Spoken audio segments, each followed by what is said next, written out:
There are doors we pass through without thinking. The threshold of a home, the archway of a cathedral, the moment between waking and sleep. But there is one door we all cross together, in unison, whether we acknowledge it or not. It stands open for a single breath at the stroke of midnight on the 31st of December. Like all true thresholds, it is watched. It is a place where time can be manipulated, where months can be invented from thin air, and where a 13th month once existed in the shadows of our history. The Romans knew this. They carved his face into every doorway, every gate, every arch that separated one space from another. Janus, the god with two faces. One looking backward into the dying year, one gazing forward into the year yet born. But here's what the common histories will not tell you. Janus was not merely symbolic. He was not a metaphor for reflection and anticipation. He was the watcher of the gate, and the Romans feared him, because a threshold is not merely a boundary, it is a wound in the fabric of things, a place where the membrane between worlds grows thin. And at the turning of the year, that wound opens widest of all. Stand with me now at that threshold. It is December 31st. You count down the seconds with champagne and confetti, with kisses and resolutions, with the bright noise of celebration. But beneath that noise, something older stirs. The ancient world called it the intercalary, the between time, when the calendar itself became unstable, when time lost its moorings and drifted, unanchored, in dangerous waters. Welcome back to whispered chronicles, echoes of forgotten lore. We begin our journey in Rome, not the Rome of Caesar and Cicero, but older still. The Rome of Numa Pompilius, second king of the city, priest king. The one who first tried to bind the chaos of time into ordered months, but Numa's calendar was flawed from its inception. The lunar year he created ran only 355 days. The solar year, the true year marked by the Earth's orbit around the sun, stretched 365, 10 days short. 10 days of slippage, of drift, of temporal debt that accumulated like poison in the bloodstream of civilization. What do you do when your calendar is 10 days wrong, when spring festivals fall in winter, when harvest rites occur before the grain is grown? The Romans, in their wisdom, or their hubris, created a solution. They invented a month that did not exist. Mercedonius, the ghost month. Listen carefully to that name, Mercedonius, from the Latin mercis, meaning wages, payment, the settling of debts, but also from mercedere, to trade, to exchange, to give one thing in return for another. The ghost month was inserted after February, splitting that month in two, adding 22 or 23 days to realign the calendar with the seasons. But here is where the ritual danger enters. The decision to insert Mercedonius was not automatic. It was not mathematical. It fell to the College of Pontiffs, the high priests of Rome, to decide each year whether the ghost month would manifest or remain in its shadow realm. And the pontiffs, being human, being political, being corruptible, used this power as a weapon. They could lengthen the terms of political allies by adding the ghost month. They could shorten the time of rivals by omitting it. They could make contracts expire early or late, debts come due or be postponed, justice delayed or accelerated. For decades, Mercedonius appeared and disappeared, according to no law but priestly whim. The calendar became an instrument of chaos rather than order. The people of Rome lived in a kind of temporal anarchy, never certain what month they truly inhabited, never certain when their obligations would be called due. Merchants could not trade with certainty. Farmers could not plant by reliable seasons. The dead could not be buried on the proper days, and festivals fell on wrong dates, angering the gods whose favor Rome required for survival. This was not merely administrative confusion. This was ritualized lawlessness, a breaking of time itself. And in that broken time, other things crept through. The Roman historians speak carefully around this period. They mention the chaos, the corruption, the disorder. But in the margins and the fragments that survived, there are stranger accounts, reports of doors that led nowhere, of days that repeated themselves, of people who aged years in a single night. The playwright Terence wrote of a neighbor who entered his home on what he believed was the Ides of February and emerged to find it was already April, his children grown tall, his wife gray with grief at his absence. The records call it madness, But perhaps it was something else. Perhaps when you break time often enough, time breaks back. Julius Caesar ended the chaos. In 46 before the Common Era, he abolished Mercedonius forever and reformed the calendar into the Julian system we still echo today. That year, the last year of the broken calendar, was called Annus Confusionis, the year of confusion. To realign time, Caesar stretched it to 445 days. 445 days of liminal time, of correction, of paying back the accumulated debt of decades of temporal manipulation. Imagine living through that year. Imagine 3 extra months inserted into your life, months that felt wrong, that sat heavy and strange, made you old without living, that pushed you forward in time while you stood still. The Romans who survived on Nous Confusionis spoke of it in whispers for generations. They said it was the year the gods looked away, the year when the natural order bent so far it nearly broke. But the danger of the threshold does not end with Rome. Move forward with me now, through the centuries, to the folklore of Britain and Scotland, to the tradition called first footing. On the stroke of midnight, as the new year arrives, the first person to cross your threshold determines the fortune of your household for the 12 months to come. This is not superstition. This is ritual magic of the most serious kind. The first foot carries the fate of your home in their hands, in their hair, in the color of their skin and eyes. The ideal first foot is a tall, dark-haired man. He must carry gifts, coal for the fire, to ensure warmth through the winter, bread or salt, to ensure the household will not go hungry, whiskey or coin, to ensure prosperity. He must enter through the front door and exit through the back, completing the circuit. Allowing fortune to flow through the home like current through a wire, he must not speak until the ritual is complete. He must not arrive empty-handed, must not under any circumstances be a woman or fair-haired or a stranger whose character is not known. Why? Because the wrong first foot opens the door to catastrophe. Harking back to the terror of Viking raids when blonde invaders brought death and fire, a woman brings instability, the household thrown into chaos. But worst of all, most dangerous of all, is the dark stranger. The dark stranger is the uninvited first foot. He arrives unannounced, carries nothing or carries the wrong things. Ash instead of coal, stone instead of bread, water instead of whiskey. He is courteous. He is well-spoken. He asks permission to enter, and here's the trap, because hospitality demands you grant it. You open the door, he crosses the threshold, and with him comes ruin. The Scottish accounts are specific. A dark stranger first footed the Campbell household in Argyll in 1741. By February, the father was dead of a fall. By spring, the eldest son had drowned. By summer, the farm was barren. By winter, the family name was extinct. A dark stranger crossed the threshold of a Glasgow tenement in 1868. Within the year, every family in the building had suffered a death. The building itself burned 18 months later, and no structure built on that ground since has stood for more than a decade. Who is the dark stranger? Some say he is the old year personified, refusing to die, clinging to existence by crossing into homes and taking root. Some say he is a psychopomp, a shepherd of souls, marking those who will die in the coming year. Some say he is the god Janus himself, testing which households have kept the old knowledge, which homes remember that thresholds must be guarded. But there is another ritual, less known, more disturbing. In certain villages in Cornwall and the Welsh borders, in the Yorkshire Dales and the Scottish Highlands, the first foot does not merely carry coal and bread. He carries charcoal and bread that has been burned black. He marks the doorway with the charcoal, drawing a symbol that is not quite a cross. It's not quite a rune, something older than both. He breaks the burned bread and places a piece on the threshold, on the hearth, and buries a piece at the corner of the property. This is the charcoal rite, and it is not about fortune, it is about binding. The charcoal rite acknowledges a terrible truth. Something follows us across the threshold of the new year, something that has been with us all along but becomes visible, becomes tangible in that moment of transition. The folklorists call it the shadow year, the accumulation of all our failures and fears and debts from the year just ended.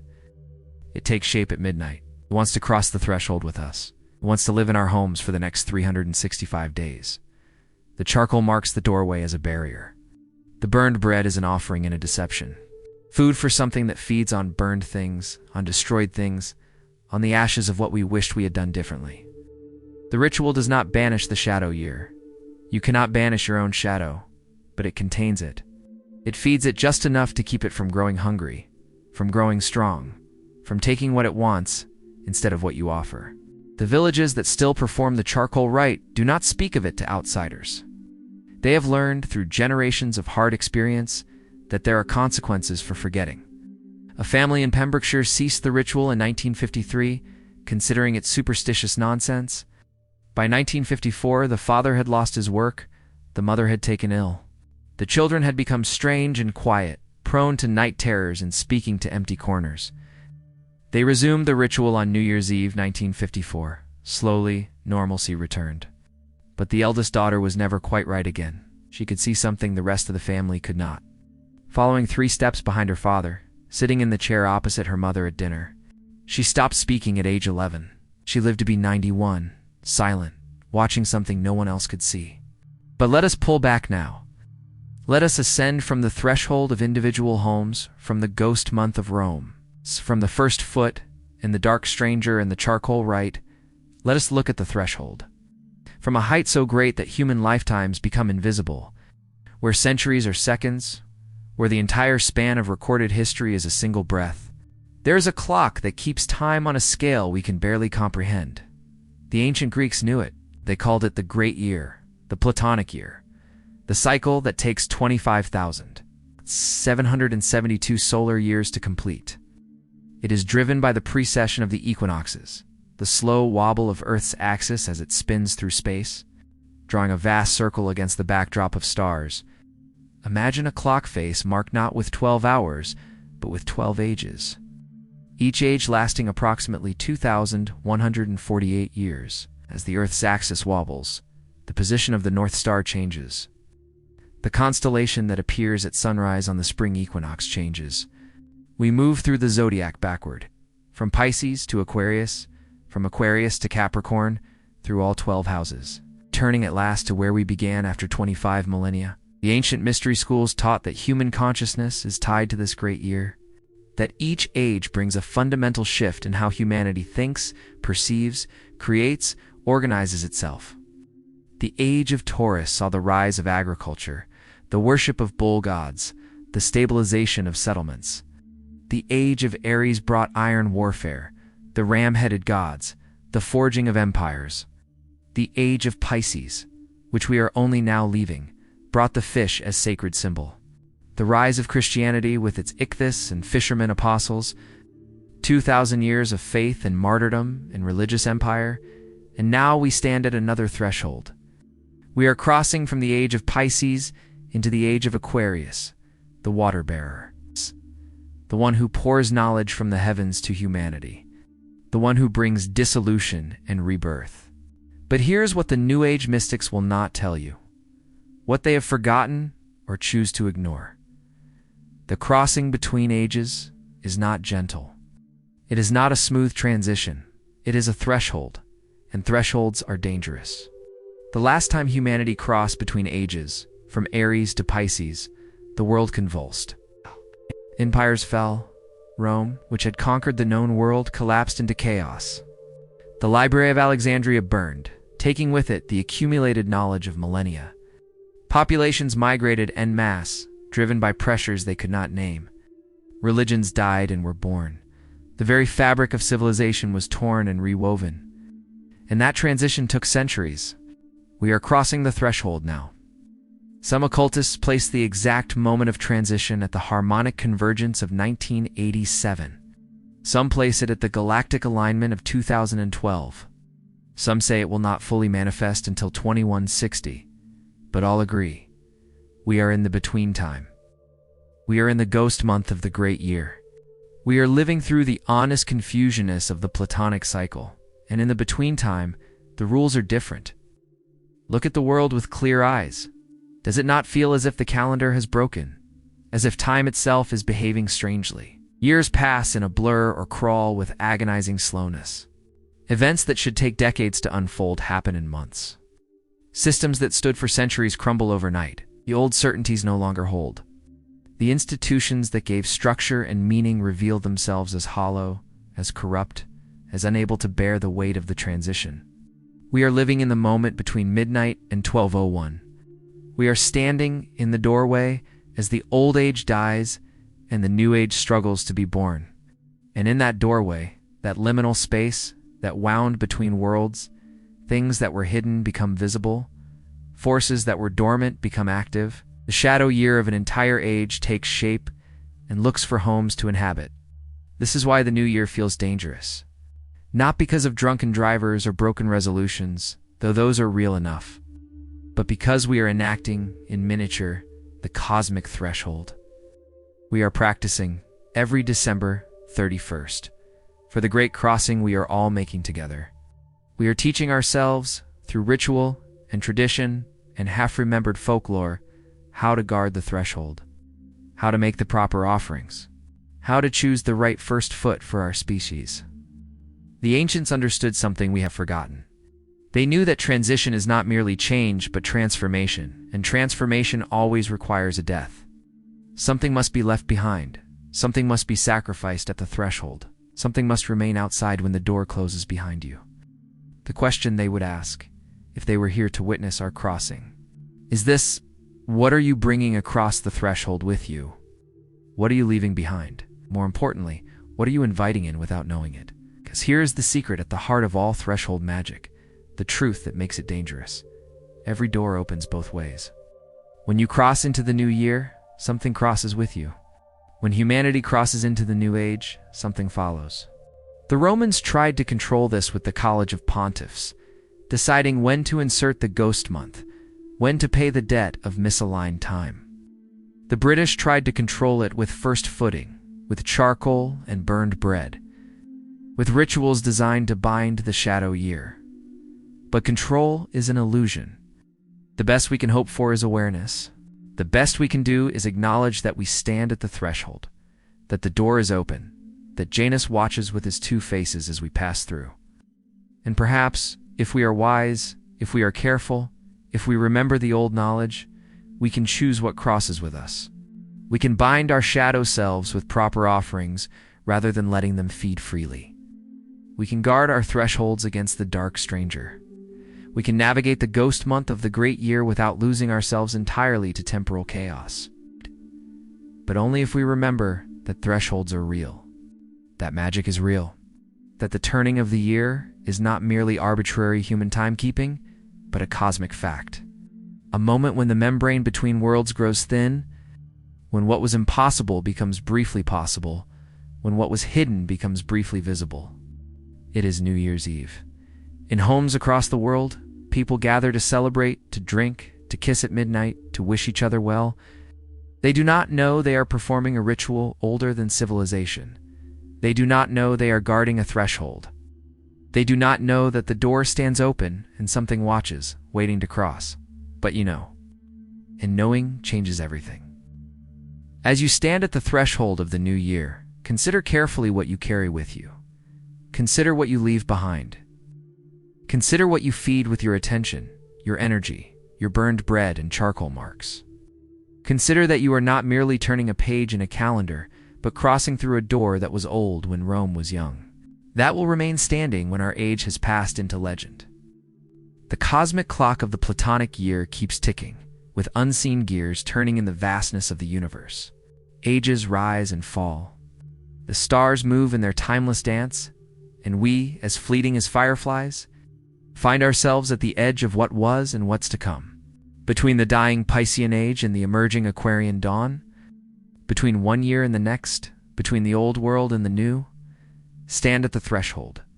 Feel the cold wind of transition.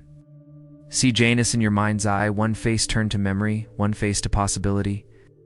And when the clock strikes midnight, when the crowd cheers and the champagne flows and the new year arrives in noise and celebration, remember, the door opens both ways. Something is crossing. The question is, do you know what it is? Thank you for joining me for this edition of Whispered Chronicles, Echoes of Forgotten Lore. If these ancient mysteries resonate with you, please subscribe and share this journey with another seeker so you won't miss our next tale. Until then, guard your threshold, stay curious, and always stay safe.